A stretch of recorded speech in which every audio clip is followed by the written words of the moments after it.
CTV News national correspondent Heather Wright joins us live this morning near the West Bank in Israel. Heather, what's happening where you are this morning?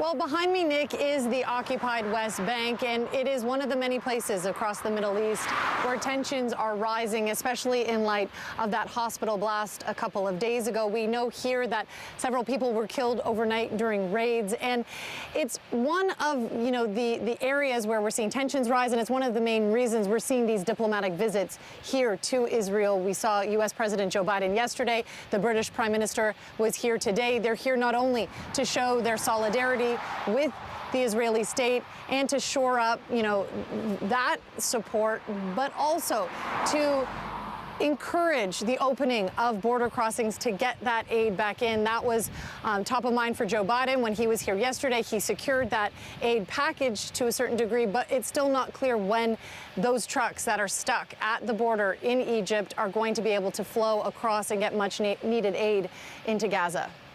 So still no details on the date exactly, but what details do we know about the ability of aid to be moved in? We heard from Israel officials a little earlier this week saying that it wasn't up to them to actually get that aid in, but now the word is changing.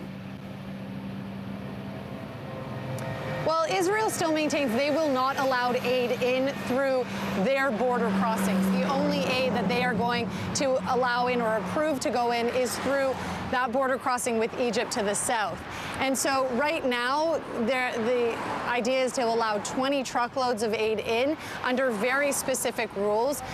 The trucks need to be checked before they go in to make sure that, weapons or ammunition or any of that are not within those trucks. And also, none of it is to go to Hamas or Hamas-supported groups. And so the United States says if they get intelligence that this aid is going to Hamas, then that border crossing will quickly close. But to put into perspective, the trucks that are waiting at the Rafah border crossing span about a mile. So there are hundreds of trucks waiting to go in. At this point, they're going to allow 20. It's not a lot, but it is a start, and it's a much-needed start for the people there who are running out of food, water, and medicine.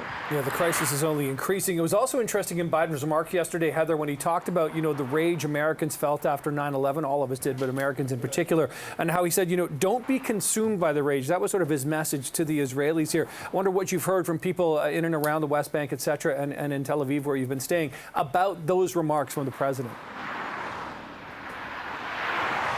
Well, so many people are referring to what happened on October 7th as Israel's 9/11 or reminiscent of what happened during the Holocaust. And when you hear the stories that are coming out of the kibbutzes, the stories of how people died and the stories of the survivors who were able to escape these terrorists, it's completely harrowing. It's completely heartbreaking.